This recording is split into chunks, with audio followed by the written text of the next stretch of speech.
ꯑꯍꯥꯟꯕ ꯃꯛꯇꯗ ꯆꯦꯅꯦꯜ ꯑꯁꯤꯒꯤ ꯃꯥꯏꯀꯩꯗꯒꯤ ꯃꯌꯥꯝꯕꯨ ꯊꯣꯏꯕꯤ ꯃꯉꯥꯡꯅ ꯇꯔꯝꯅ ꯑꯣꯛꯆꯔꯤ. ꯉꯁꯤꯁꯨ ꯌꯥꯝꯅ ꯅꯨꯡꯉꯥꯏꯔꯕ ꯍꯣꯔꯣꯟ ꯁ꯭ꯇꯣꯔꯤ ꯑꯃ ꯃꯌꯥꯝꯒꯤꯗꯃꯛꯇ ꯄꯨꯗꯨꯅ ꯂꯥꯛꯆꯔꯤ. ꯋꯥꯔꯤ ꯑꯁꯤꯒꯤ ꯃꯃꯤꯡꯅ ꯏꯆꯦꯒꯤ ꯗꯥꯏꯔꯤ. ꯑꯗꯨꯒ ꯋꯥꯔꯤ ꯑꯁꯤꯕꯨ ꯏꯕꯤꯔꯛꯄꯅ ꯑꯃꯤꯠ ꯀꯨꯃꯥꯔ ꯍꯨꯏꯗ꯭ꯔꯣꯝꯕ.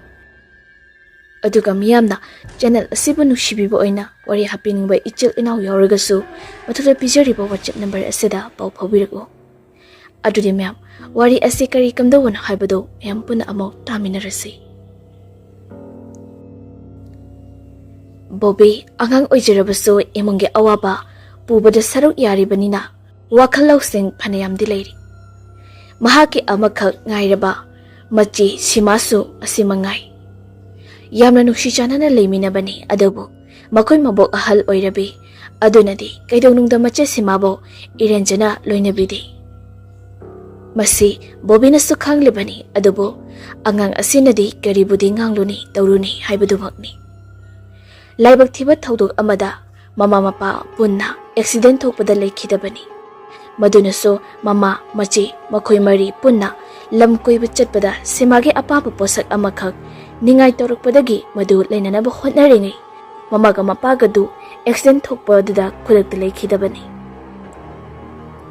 ꯑꯗꯨꯕꯨ ꯃꯁꯤꯃꯛꯅ ꯅꯠꯇꯅ ꯀꯔꯤꯒꯤꯗꯃꯛ ꯑꯍꯜ ꯑꯣꯏꯔꯕꯤ ꯃꯕꯣꯛ ꯑꯁꯤꯅ ꯁꯤꯃꯥꯕꯨ ꯑꯗꯨꯛꯀꯤ ꯃꯇꯤꯛ ꯇꯥꯊꯤꯔꯤꯕꯅꯣ ꯍꯥꯏꯕꯗꯨꯗꯤ ꯕꯣꯕꯤꯅ ꯈꯪꯕ ꯅꯠꯇꯦ. ꯃꯗꯨ ꯈꯪꯗꯕꯅꯤꯅ ꯕꯣꯕꯤꯅꯁꯨ ꯑꯉꯥꯡꯒ ꯑꯣꯏꯕꯒ ꯃꯆꯦꯗ ꯂꯝ ꯍꯦꯜꯂꯦꯅ ꯉꯥꯡꯒꯤꯕꯣꯏꯇ ꯈꯜꯂꯤ. ꯑꯗꯨꯕꯨ ꯃꯁꯤꯗꯤ ꯅꯠꯇꯦ. ꯁꯤꯃꯥ ꯕꯣꯕꯤꯒꯤ ꯃꯆꯦ ꯑꯁꯦꯡꯕ ꯅꯠꯇꯦ. ꯆꯍꯤ ꯀꯌꯥ ꯕꯣꯕꯤꯒꯤ ꯃꯃꯥ ꯃꯄꯥꯅ ꯃꯃꯤꯠꯇ ꯃꯆꯥ ꯑꯃꯠꯇ ꯎꯔꯛꯇꯕ ꯑꯗꯨꯗ ꯅꯨꯡꯁꯥ ꯊꯤꯔꯗꯨꯅ ꯃꯆꯦ ꯁꯪꯅ ꯌꯣꯛꯆꯕ ꯌꯥꯕ ꯁꯤꯃꯥꯕꯨ ꯑꯣꯔꯐꯥꯝ ꯍꯣꯝꯗꯒꯤ ꯏꯃꯨꯡꯁꯤꯗ ꯄꯨꯔꯛꯈꯤꯕꯅꯤ. ꯃꯇꯝ ꯑꯗꯨꯗ ꯑꯍꯜ ꯑꯣꯏꯔꯕꯤ ꯃꯕꯣꯛ ꯃꯦꯝꯃꯅꯁꯨ ꯌꯥꯝꯅ ꯌꯥꯈꯤꯗꯦ. ꯑꯗꯨꯕꯨ ꯎꯄꯥꯏ ꯂꯩꯇ꯭ꯔꯗꯨꯅ ꯃꯁꯨ ꯑꯃꯒꯨꯝꯅ ꯂꯣꯏꯅꯔꯛꯈꯤ. ꯑꯗꯨꯕꯨ ꯊꯣꯛꯈꯤꯕ ꯂꯥꯏꯕꯛ ꯊꯤꯕ ꯊꯧꯗꯣꯛ ꯑꯗꯨꯅ ꯑꯃꯨꯛꯀꯁꯨ ꯍꯦꯟꯅ ꯅꯨꯡꯁꯤꯍꯟꯗ꯭ꯔꯤ. ꯅꯨꯃꯤꯠ ꯑꯗꯨ ꯁꯤꯃꯥꯌꯥ ꯆꯪꯂꯛꯄꯒꯤ ꯄꯣꯂꯥꯡꯈꯣꯛꯇ ꯐꯧꯔꯤꯕ ꯐꯤꯁꯤꯡ ꯑꯗꯨ ꯅꯨꯃꯤꯠ ꯇꯥꯁꯤꯜꯂꯛꯂꯦ ꯍꯥꯏꯗꯨꯅ ꯂꯧꯁꯤꯟꯅꯅꯕ ꯀꯟꯅ ꯍꯣꯠꯅꯔꯤ. ꯑꯗꯨꯒ ꯕꯣꯕꯤꯅ ꯂꯩꯀꯥꯏ ꯃꯃꯥꯟꯅꯕꯁꯤꯡꯒ ꯁꯥꯟꯅꯔꯨꯕꯒꯤ ꯌꯨꯝꯗ ꯍꯟꯖꯤꯜꯂꯛꯄ ꯃꯇꯝꯅꯤ. ꯑꯗꯨꯕꯨ ꯃꯦꯝꯃꯗꯤ ꯃꯥꯡꯒꯣꯜ ꯑꯗꯨꯗ ꯐꯝꯗꯨꯅ ꯀꯔꯤ ꯉꯥꯡꯁꯤꯒꯦ ꯆꯩꯁꯤꯒꯦ ꯈꯟꯗꯨꯅ ꯂꯩꯔꯤ. ꯃꯦꯝꯃ, ꯍꯥꯏ, ꯐꯤꯗꯣ ꯑꯗꯨꯃꯥꯏꯅ ꯆꯤꯡꯉꯗꯤꯅꯦ ꯄꯣꯂꯥꯡꯈꯣꯛꯇꯨꯗ ꯄꯜꯂꯒ ꯐꯤꯗꯣ ꯂꯣꯏꯅ ꯁꯦꯒꯥꯏꯕ ꯇꯥꯔꯤꯅꯦ. ꯈꯒ ꯌꯦꯡꯉꯨꯅꯦ ꯅꯃꯤꯠꯇꯣ. ꯋꯥꯇꯥ ꯈꯣꯟꯗꯥ ꯑꯗꯨꯗ ꯁꯤꯃꯥ ꯀꯤꯊꯤ ꯀꯤꯔꯨꯝꯁꯨ ꯇꯧꯏ. ꯑꯗꯨꯕꯨ ꯀꯔꯤꯕꯨꯗꯤ ꯍꯥꯏꯔꯨꯅꯤ. ꯁꯠ ꯂꯧꯁꯤꯜꯂꯒ ꯏꯃꯨꯡꯗ ꯆꯪꯒꯦ ꯇꯧꯔꯛꯏ. ꯑꯗꯨꯕꯨ ꯁꯨꯝ ꯊꯣꯛꯑꯣ ꯍꯥꯏꯗꯨꯅ ꯑꯃꯨꯛ ꯇꯝꯗꯅ ꯃꯥꯡꯒꯣꯟ ꯃꯆꯤꯗ ꯂꯩꯔꯤꯕ ꯗꯨꯛ ꯊꯧꯃꯩ ꯊꯥꯟꯕꯒꯤ ꯄꯣꯠꯂꯝꯁꯤꯡ ꯑꯗꯨ ꯍꯦꯛ ꯀꯧꯈꯥꯏꯔꯨꯔꯤ. ꯃꯇꯝ ꯑꯁꯤꯗꯗꯤ ꯍꯥꯟꯅꯗꯒꯤ ꯈꯔ ꯉꯥꯡꯅꯤꯡ ꯂꯩꯔꯝꯕꯒ ꯃꯦꯝ ꯑꯗꯨ ꯍꯦꯟꯅ ꯁꯥꯎꯅ ꯊꯤꯅ ꯉꯥꯡꯕ ꯍꯧꯔꯛꯏ. ꯃꯗꯨꯗ ꯁꯤꯃꯥ ꯑꯗꯨ ꯈꯥꯡꯕ ꯉꯝꯗ꯭ꯔꯗꯨꯅ ꯃꯈꯣꯟ ꯊꯣꯛꯇ ꯃꯄꯤ ꯇꯥꯅ ꯆꯥꯏꯔꯤꯕ ꯄꯣꯠꯂꯝꯁꯤꯡ ꯑꯗꯨ ꯂꯣꯏꯁꯤꯜꯂꯤ. ꯑꯗꯨꯕꯨ ꯍꯦꯟꯅ ꯉꯛꯂꯕꯗꯤ ꯇꯟꯖꯥ ꯑꯁꯤꯃꯛꯇꯗ ꯏꯃꯨꯡꯗ ꯀꯣꯂꯤꯛ ꯆꯈꯥꯏꯕꯒꯤ ꯃꯈꯣꯜ ꯑꯗꯨ ꯇꯥꯔꯛꯏ. ꯃꯇꯝ ꯑꯗꯨꯗ ꯃꯄꯥꯟꯗ ꯂꯩꯔꯤꯕ ꯃꯈꯣꯏ ꯄꯨꯝꯅꯃꯛ ꯑꯗꯨ ꯈꯪꯄ꯭ꯔꯦꯛ ꯈꯪꯏ. ꯑꯗꯨꯒ ꯏꯃꯨꯡꯂꯣꯝꯗ ꯆꯦꯞꯊꯗꯨꯅ ꯌꯦꯡꯏ. ꯁꯤꯃꯥ ꯀꯔꯤ ꯑꯃꯨꯛ ꯆꯈꯥꯏꯔꯕꯅꯣ ꯈꯟꯅ ꯄ꯭ꯔꯞ ꯏꯃꯨꯡꯗꯨꯗ ꯆꯦꯟꯁꯤꯜꯂꯤ. ꯂꯣꯏꯅꯅ ꯃꯅꯥꯎ ꯅꯨꯄꯥ ꯕꯣꯕꯤꯁꯨ ꯆꯦꯟꯁꯤꯜꯂꯛꯏ. ꯑꯗꯨꯕꯨ ꯏꯃꯨꯡꯗꯗꯤ ꯀꯔꯤꯁꯨ ꯑꯍꯣꯡꯕ ꯑꯃꯠꯇ ꯂꯩꯔꯝꯗꯦ. ꯃꯇꯝ ꯑꯗꯨꯗ ꯃꯆꯜ ꯃꯧꯄꯥ ꯑꯅꯤ ꯑꯗꯨ ꯏꯪꯍꯪꯉꯛꯅ ꯌꯦꯡꯅꯗꯨꯅ ꯂꯩ. ꯃꯦꯝꯃꯁꯨ ꯉꯥꯡꯗꯨꯅ ꯆꯪꯂꯛꯏ. ꯑꯗꯨꯕꯨ ꯃꯍꯥꯛꯇꯤ ꯀꯔꯤꯃꯠꯇ ꯈꯪꯈꯤꯗ꯭ꯔꯤ. ꯅꯨꯃꯤꯠꯁꯤꯃꯁꯨ ꯁꯤꯃꯥ ꯍꯥꯟꯅꯗꯒꯤ ꯍꯦꯟꯅ ꯑꯗꯨꯛꯀꯤ ꯃꯇꯤꯛ ꯃꯊꯋꯥꯏ ꯅꯨꯡꯉꯥꯏꯔꯝꯗꯦ. ꯑꯗꯨꯅ ꯃꯔꯝ ꯑꯣꯏꯔꯒ ꯆꯥꯛ ꯇꯣꯛꯂꯕ ꯃꯇꯨꯡꯗ ꯃꯄꯥꯟꯗ ꯊꯣꯛꯂꯛꯇꯨꯅ ꯃꯥꯡꯒꯣꯟ ꯗꯥꯔꯤ ꯑꯗꯨꯗ ꯃꯈꯣꯡꯗꯨ ꯌꯥꯟꯊꯔꯒ ꯐꯝꯗꯨꯅ ꯑꯆꯤꯛꯄ ꯃꯇꯝ ꯑꯁꯤꯗ ꯊꯣꯛꯂꯤꯕ ꯊꯥꯖ ꯃꯍꯥꯛꯄꯨ ꯌꯦꯡꯖꯔꯝꯃꯤ. ꯃꯧꯄꯥꯕꯨꯗꯤ ꯋꯥꯔꯕꯅꯤꯅ ꯇꯨꯝꯕ ꯆꯪꯈ꯭ꯔꯤ. ꯑꯗꯨꯒ ꯍꯅꯨꯕꯤ ꯑꯗꯨꯁꯨ ꯐꯃꯨꯡꯗ ꯆꯪꯗꯨꯅ ꯍꯤꯞꯈ꯭ꯔꯤ. ꯁꯤꯃꯥ ꯋꯥꯈꯜꯗ ꯂꯩꯈꯤꯗ꯭ꯔꯕ ꯃꯃꯥ ꯃꯄꯥ ꯑꯅꯤꯃꯛꯄꯨ ꯅꯤꯡꯁꯤꯡꯂꯛꯏ. ꯃꯇꯝ ꯑꯗꯨꯗ ꯃꯈꯣꯏꯒꯤ ꯃꯃꯥ ꯑꯗꯨ ꯕꯣꯕꯤꯕꯨ ꯃꯤꯔꯣꯜꯂꯛꯄ ꯃꯇꯝꯅꯤ. ꯁꯅꯥꯍꯟꯕꯤꯅ, "ꯏꯕꯦꯝꯃ, ꯌꯦꯡꯉꯨ, ꯅꯅꯥꯎ ꯅꯨꯄꯥ ꯑꯣꯏꯗꯣꯏꯁꯦ ꯅꯪ ꯍꯌꯦꯡꯋꯥꯏ ꯀꯔꯤ ꯃꯃꯤꯡ ꯀꯧꯅꯤ?" ꯁꯤꯃꯥ ꯅꯣꯛꯐꯦꯠ ꯇꯧꯗꯨꯅ ꯃꯃꯥꯗ ꯌꯦꯡꯉꯛꯏ. ꯑꯗꯨꯒ ꯃꯈꯨꯠꯇꯣ ꯍꯥꯏꯔꯤ. ꯈꯪꯗꯦ ꯍꯥꯏꯕꯒꯨꯝꯅ ꯃꯗꯨꯗ ꯁꯅꯥꯍꯟꯕꯤꯅ ꯁꯤꯃꯥꯒꯤ ꯃꯈꯨꯠ ꯑꯗꯨ ꯄꯥꯏꯗꯨꯅ ꯃꯍꯥꯛꯀꯤ ꯃꯕꯨꯛꯇꯨꯗ ꯁꯣꯛꯍꯜꯂꯤ. ꯃꯇꯝ ꯑꯗꯨꯗ ꯁꯤꯃꯥ ꯑꯗꯨꯛꯀꯤ ꯃꯇꯤꯛ ꯄꯦꯟꯖꯕ, ꯅꯨꯡꯉꯥꯏꯕ, ꯂꯥꯡꯇꯛꯅꯕ ꯑꯃ ꯐꯥꯎꯔꯝꯃꯤ. Adubu ikhang khangaudana mayna chingba amagumna phaurakpada sima khangprek khangna makut ado laktana langthore nghaktang asumna tawba aduda sima ke wakhalda yamna tamthiba akiba amaka uki uriba adudi amambagi yachanglakpagi matam aduda makutta amuba thangsang amapai mamet mamai phi amubane yesilba aduga sagol amaga loinana makoigi thongal aduda leptuna mahaki mama aduda munna mamit adu khani yengduda leibada urangki madu mahaknadi matam aduda haidokhidi adubu maduna sumaram oiraga mama mapa animakto lekhidabani wari sing asi thabal adubu urubadagi ningsinglakpani adubu khangaudana itha thajadana maikai mari maktagi amuba nongpuba lechin humjilaktuna lupa machugumna langtruknangna ngana leiramba thaja asi kumjinkhri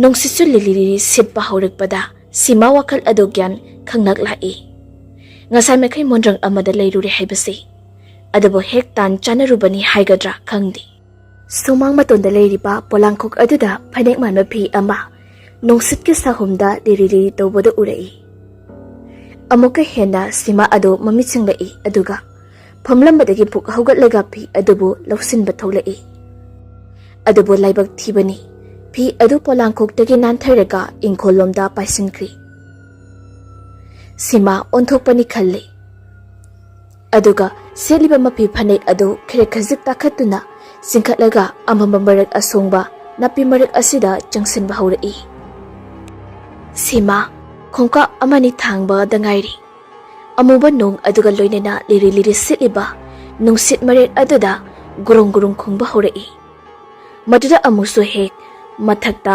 nongkhatuni yengi tasingna nongse tarakladra haina adubu phi paithokiba adu khundabadi yaroi khandana amu phi aduna takhriba adomda nontharap tawna mamit adu suktoktuni yengi matam asida hingol matai aduda leiriba asongba wapal adudagi amuba phizon setpa makuta thangsang paiba nakandasu mushin muba wang chaurba sagol amaga leiduna simabu munna yeglai madu simanadi ubadi natti phi adubu thiri amamba marak asida kaina thangda sima phi adugi maton thangba saruk adu uri makutuna lamduna phi adubu tapai aduga laukhatuna yengi matam aduda sima swai lawba makai tudu chungkiba khangaude phi adu leikhidrabi mama aduna yamna pamna ilamba phi amakhakni adubu mama mapana potloi khiba matamda phijol pumnamaktu tangoi oin khrabani aduga ngasina kamdawna phi asibu leiramlibano khalai akiba chingnaba kharadi fawi adubu amuk suphi adu makutuna tasinduna chijet konsalaga yumda changnina batawrai matam aduda pallida leptuna leiriba amuba aduna khawdinglapa makholdo khara tholakpada sima phat leitoktuni yenglai adubu amama maraknina karimata ude sitliba nungsit ki liri tawba aduna hauriba upal singda yeibada thokliba tapli tawba makhol sing adusu tasilirabadi akiba amadi poi aduna maram oiraga sima panthaba yadri khalai yumlomda amo fat onsillaktuna prap lai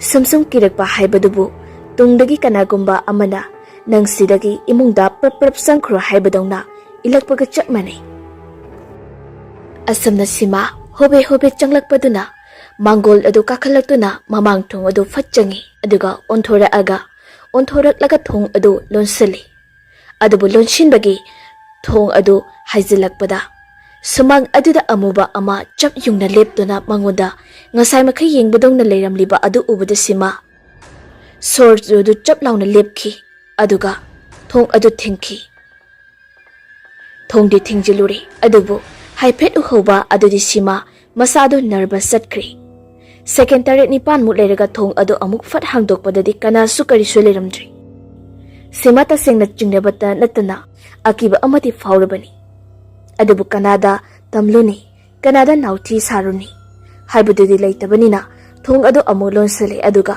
mahaki ka aduda sanglaktuna phaklang da thetliba mama mapa animaki photo adu ying aduga amuk makutuna paiduna mathanungda konsiliba phi aduda thangatuna yengai pungak ngakri mamagi phini khalba adubu sumnatagi bora fattaba ama oiramli madu oirambada sima bora adu makhada thatai uful su banglauna hawi sima sor adu thingduna mamitu ushinduna khangi loinena masama usu uful adu kanthoi kari wakhalono kari mitrangno haifeti khalle adubu wakhalna bapna lamsinduna pauda uba oiramba yai khalladuna mapi marol adu taithoktuna mokpa nupa aduna tumliba nakangi phamung aduda hepnana bachangai ikaw kaubugumna nakanda leiriba mahake dari aduda fat yenglai aduga wakhalda khalli as ngasidi dari ibaga loina kawri aheng oina irageda asumda khallaga phamungda sangduna hipkri aduga tumkhri nongali hanagumna chapmanai mabuk asina thina ngangbiba sakbiba cheibiba kaya adu adumak towi mokpa nupa adudi karisu haiba ngamde angangsu oibanina adubu masigi awaba nungaitaba adudi khangi kaya mu yamna otpige haibabu hek nungan badaina thabak amata chithadana tawhanduna sak toklaga numit chap yungkhalakpagi pothana gadaba matam adu fauba pakhon siduna awaba thabak tawhalli biri thakningi kwa chaningi haiduna simabu numit chap yungkhalakpa asida pakhon amuk sijelai simasu wai kauba haidi makhoibu ngakpi senbiriba mina uba amata ngairaba isorni khanjaribani simanadi adunabu wai kauba haidana loinaba ngamnaba hotnaribani humangna biri kangba makhai makhongda karigumba amata tungdana achau achauba nungdumarak asida lekai pan dukan amadagi biri leiba lai thongar hek lan thorakpaga numituna koktondagi leibagi mahak masagi mami aduna chap yungna khongnam ani aduda tari nungsitusu karigumba amata sidana upal wapal adu chap yungna lepli kanamta sulambi asda sati adubu simadi tungmang on duni yengi khanghodana tunglumda khara laptakna phijon murab tawba setba wangtak tawba ama inarakpada ui simangarang mahakna ukhiba adu khangni hek ningsinglai aduna khongthang khuding tung handuna yengi amubami adusu laptakna dop inari adubu handamuk onthorakpadadi mahaki hek matungda amuba adu chatuna leirambaduda sima khampra khangna ima haina lawi maduda amubami adusu chatlambadagi chap lepkhri mama mamit adudi ude masamana amade makok mamai phi amanasu yesinba mali sima sor thabe uhonba makhai mihun chengkhat kiduna amuba aduda matin kutkut yotuna yengduna lei ngayak asuna yengduna leiba asidade amuba adusu tumina leplambadagi maning sumsum hankri hena ngaklibadi hallaga chakhiba adudasu mamai adusu lei thorakti phibam kaidana jara maning hanikri aduga lambi chuthek amadagi ukhidri mangkri sima hoji supa khat pahandri namika chap yungbaga amuke henaki helli angan matam oirabasu aduba tawdaya daba thabak amagi lakpanina sima biri adu leiri aduga halakli ngasidi mema mabukjendu hena pisalakpado oiri pukning wakal phataba helakpana khamthengna simabu awaba peninglakni numidang athengbagi tanja gaiduna lei masusing aduna phamungda hepa changkhraba matamni matam aduda mema mahaki phamung phakadagi ariba matamgi manjunaraba matum thupsinba chebang amakhak lauthorei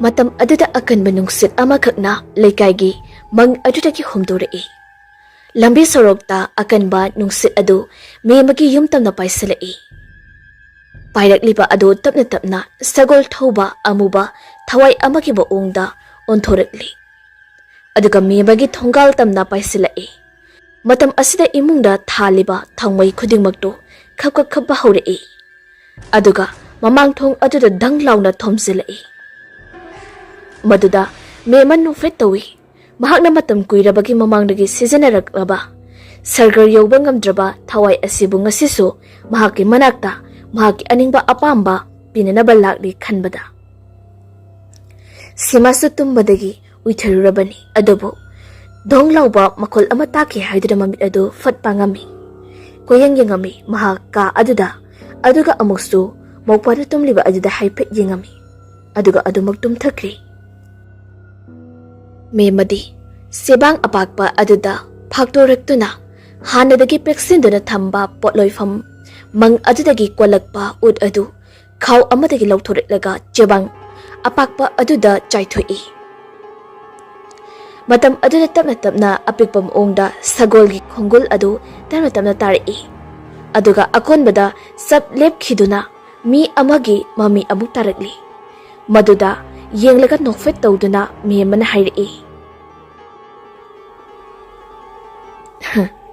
ngasidin hak aigi achoba mating ama pangdaba yadri ngasi na hak na aigi mating ase ai pukning wakhal penanaba maongda panglaklaba ngamlabadi nahakpo aina sagar yawnaba lambi takpigani naitrabadi nang aigi hanagumna adum minai oiduna leigadabani wahai asi hairaga mamitu ushilaga amuk murum sol aduga mamit pangthoraklaga amuk haire haujikte nang aigi apamba se piro wahai asi haina machindagi nusa sor amasu kamthore matam aduda sebang aduda tariba utsing adu loina paithoki ahangwa malang aduda utsing adu paiba matamda amuba thawai adugi saktam adu fat urakli madu akibagi masakni adabu laimaida taraktuna akiba masak adu mangkri matam aduda imungi ka khudingda thaliba thangwai adudagi karimata ahung batawdana memagi ka sidagi simagi ka phawba leiba maingal sing adi phatphat khaptuna loinmak mutkri adubu ka atopadagi phawzalakpa maingal aduna makut thangsang paiba amuba thawai adu memana uri madu ubada mema nokfet tawi adubu mema thabaksing asigi marumda kari karamba khudong thibana ngairibagi haibasi mahakti khangjabanati yum asigi akoiba mapaldasu saroi ngaroina kiraba phatraba thawai kayana memagi asoiba tanja ngaiduna leiribani maramdi taibang miga thawai oibasinga punduna leiba yaba nati taibang mina singamdana siba thawai sing asigi khulai oina sijinabagi mayokta matam pumbada thawai sing asina taibang mida laman khumduna leirakpa ngaktani madugi sumadungda ngasi memagi yumgi akoibada phajin punsinduna thamba tamthiraba phatraba thawai kaya sing aduna ngairibani sima phamungda hipna mahagi ka aduda kanagumba amana changlakpagi samin ama phanglakpada mamit adu phatpangli yawalaktuna mawpa nupabu mikap tholakpa jatla yengjarai adubu karisu ahongbadi udi matam asida phaklangda thekliba mama mapagi photo animaktu angakpa maong ama tawri mamagi photo adusu cheret mingsen adu chekhailaklaga mai chalai aduga mapa adugi photo duna nikli tawramlaga photo ki sakpam adugi manaton mamit amadi manakungli tapna sengtharai aduga simagi hekna kandana leiriba diary adu sumasa matanda hangturai aduga kari ne mayok no khangdaba khara masa matanda iba horai loinena amuba adusu thangsang adu pairaduna wangna thangalai aduga simagi kangkhal adu haidokri matam aduda diary adu aduki mate yamna thuna masa matanda china mathong maram khangda phaglai madugi makol aduda sima adu mika phattholai mahakna yengakpadadi mahaki hek mathakta mahane he uba amuba thangsang paiba adu leplaga thang adana mahakpu kakkadobagi leramba aduda sima mamit adu CHAPHU bu lauthokna pangthuraga kana laugi towi adubu lauba nangdringai thangsang aduna simagi thawai adu lawkhri matam aduda diary aduso masa mathanta taptharaklaga khomjinkhri mathangi numitni bobi phamungdagi phuk haugalai mahakna haugalakliba asi ka aduda mabok aduna yamna kana lawrokpa adudani bobo ngauri phairi tumubagi phuk haugalaklega yengakpadadi mache simadu ka asi maktada thauri yanduna leramle Aduga leimaida mabuk aduna makhung adu sangna tingthoktuna masuna tawriba adu asil tingtha duna kapli. Laikai mathang yauna khiduna imung sigi awaba sida mayam dusu saruk yaminari. Poloiri chahi nauribi angang asibu. Laikai miyamna su yamna thajanadi. Adubu memagi mabukningdadi yamna harauzari. Masunupa amakhakta ngaijaba asigi wakhalda nungaibadu pokli. Adubu bobidi potloibagi mairi adu yengna mamitagi mapi sinthana makuttuda diary adu paiduna kapli. Asamna matam khara haukri. Sahi ama anigi matungda mema masa adu aduki matik sonjilakli aduga bobi wakhal lausing hena mapung phaba matam oirabanina kupthana khanbasu heiri aduna maram oiraga masigi diary adu puthoktuna panaba sem sarai. Nongma meba masa adu nuaitraduna tumba pothaba yaraklamdi. Adubu bobina di seba khara tawramlaga adumak lusinkri. Aduna memadu penjaramdi. Adubu upai leitabanina mema phamungda lungna hiptuna lei. Thengjilak matam oibanina mema wakhaldu jajat khale. Matam kuirabagi mamangdagi mahakna sanaba bot adusu loisinkrabani. Adubu tambangam banate karigumba asoi aran yaurumabadi. Masa sonjilak matam asida amok nong haunana mangonda awaba pirakadra khali. Khana leiringai mahaki ka asigi nakanda leiriba ka aduda phaunaduna mi ama khakna kokok tawduna chatki. Maduda mema manadi mana adu thangatuna tai. Masunupa oiraboi ningduna bobi bu kawrai adubu kana sukhumlakti. Sonjila adikira e haibagumna hana but plate ka loineramba memba but plate ki matang asidadi haujikti kiri. Khungup ama tomagumna gup chatpagi makhol ama memagi manakongda mayak sengna tari. Aduga amuk muksu memagi kagi thong adu mapada chop leptuna thong aduda git namlakpagi maong tawrai.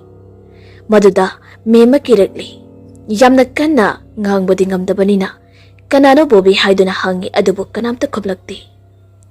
Aduga amuksu karimata tawkhidri karimata tawraktri khanduna khara amuk wakhal yangthoklubani. Adubu phamung adugi makhada khujina goro khotpagi khonjal amamuk tarai. Handakti memado tasengnamak kirakli. Mana hana tawjaruba kaya adugi mahi phangba horakli khalladuna mema amura anirak bobi bu kawrai. Somdana bobi machegi diary adu tamna faktoraktuna pari. Ka sing adu kharaga lapnabaga bobina diary aduda pukning changna lukhibana maram oiraga mabokne kauriba adu amada tadi. Bobi diary adu sum parakpadagi mitludagi pirang su sinthari. Leikidraba matung asida khangle machi asi hek pukminaba natti haibasi. Aduga amuksu kuirabagi mamangda maboksina masisibu tathita oina tawbi haibasisu mayek sengna diary asida tamlari. Adubu aroibagi lamai asida iramliba mayek sing asidi bobi khangba ngamdre gyan tadre. Aduna loisilakpada wakhaldu chamamnaraga loisinkri. Mahagna asumna diary adu loisinkraba matungda Paklangda thekliba mingsel kairaba mama mapagi photo animaktu yengduna leiri. Adubu khangaudana mabok aduna ka adudagi khanglaw lawrakpadadi bobi khangpre khangna puk haugatuna maboki kada changi tawi. Adubu thongdo lonsilambana hangdokpa yadri.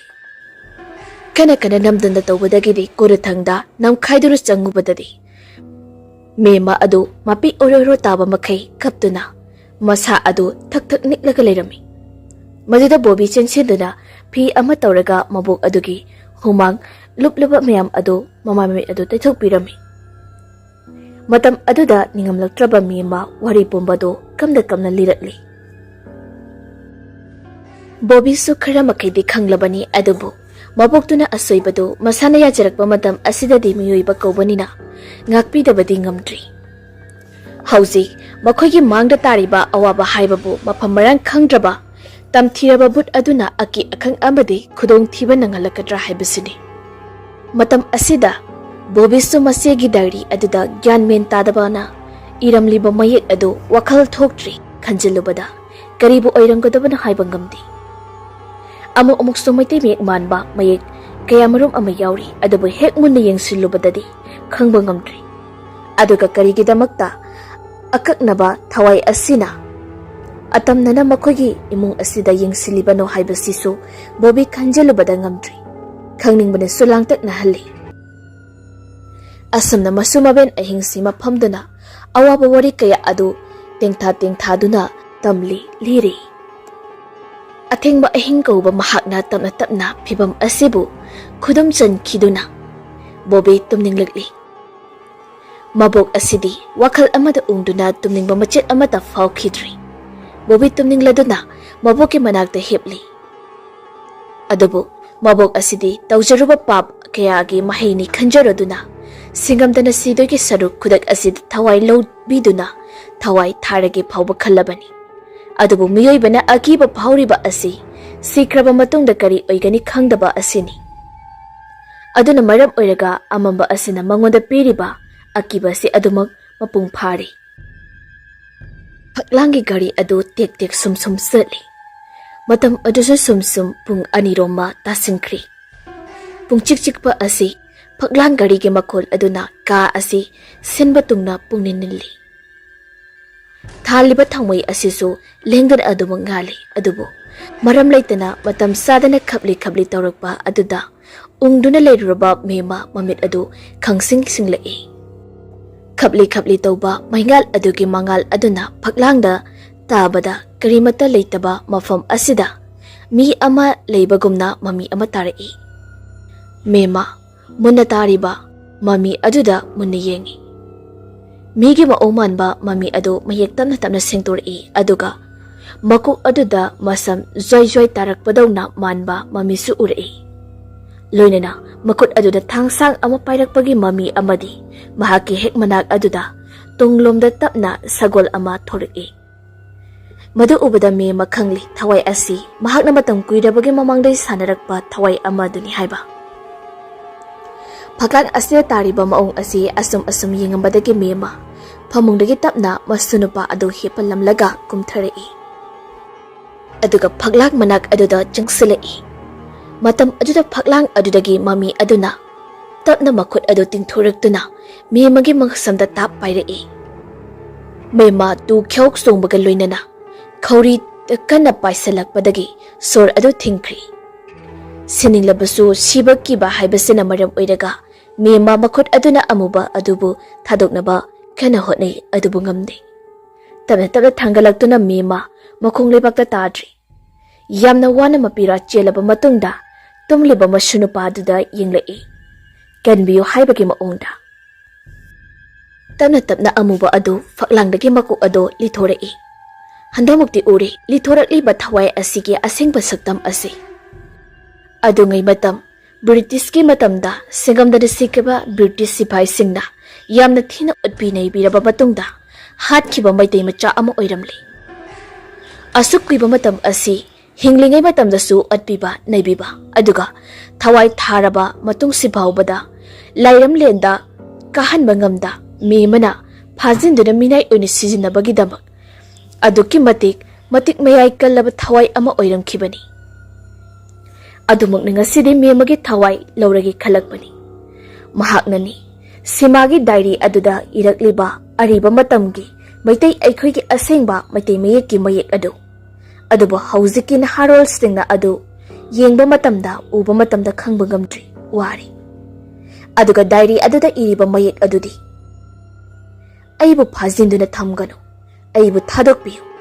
aibu ening tamhalli haiba asini asuna tawduna sathiraba thawai asina memagi aroiba ningsa sor thadatkhiba mikup asida memasu upai leitrabanina mamit adu tapla ushilakli aduga leng khotuna tawramba adusu leng khidri tanja asimatada Bobby yawalakpada mikap tholai mahakna mikap tholakpada mabok leiramdri yeng thorakpadadi phaklang maya aduda paikhattuna leiramba aduda khangprek khangna Bobby ado chongthorei aduga chensilaga mabokpu chingthai lauthai adubu memadi sor thingkhatkibadagi hondaraktri Bobby naha oirabasu athu akaihi matangda kaya khangdabana maram oiraga kabli koilau lauri kanbiyo haiduna laibak phabadagi mema sor adu sangna honthare aduga Bobby kapna mabokpu konchinsei Mabuk asisu sor thabe holaduna awa badu khangli.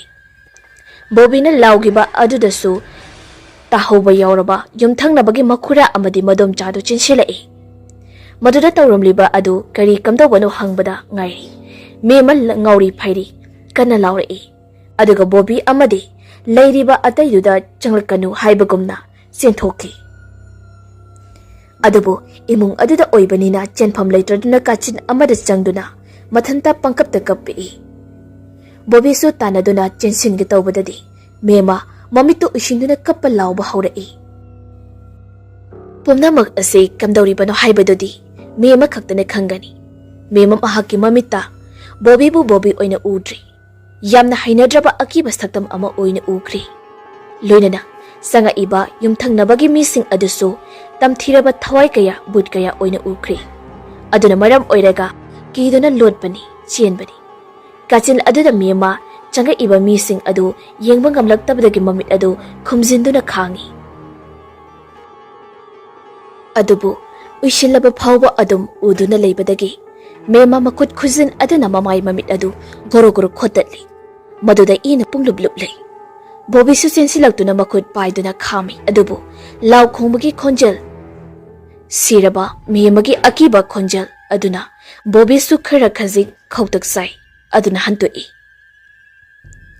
Amuk su mema kapna mahak pukan biu hairi. Amuk su kaptuna anaba adu khangli. Adubu uishilabassu uishina mamit adu akiba sakpam kaya uribanina khangpham khangdraduna makut khusasing aduna mamit adu kana thinjili. Matam aduda mema mamit tangli. Madudagisu hendoraktuna mamit adu kothoktuna langthorai. Anabagi chaina uriba akiba sakpam adugi akiba aduni heman khibadana kana law khongba haurakli. Tumduna leiramba leikaigi miyamsing adusu changakpa haurakli.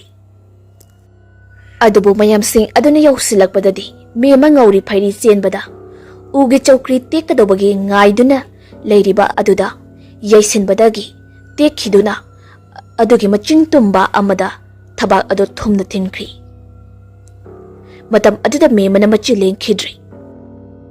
Nangan phawna lengsinkraba saikho adu urekpada tawfong khangdana leiramba ataidusu chensilai aduga Bobby su mabuk tubu chingkhoknaba kana hotnai adubu upai leitri. Asumna mema phatraba tawjarubagi pap kayana maram oiraga ahing asida yamna wana thawai thaki.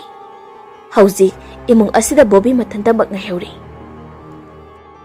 Adubu mingonda landaba phattaba thabak tawgi khandabana maram oiraga Bobby thauna fada pungmang mangluraba imung asi hingatnanaba mahakti mi oidaba yade khana akiba kaya tungoinaramlaga thaura phana imung asida lehowi.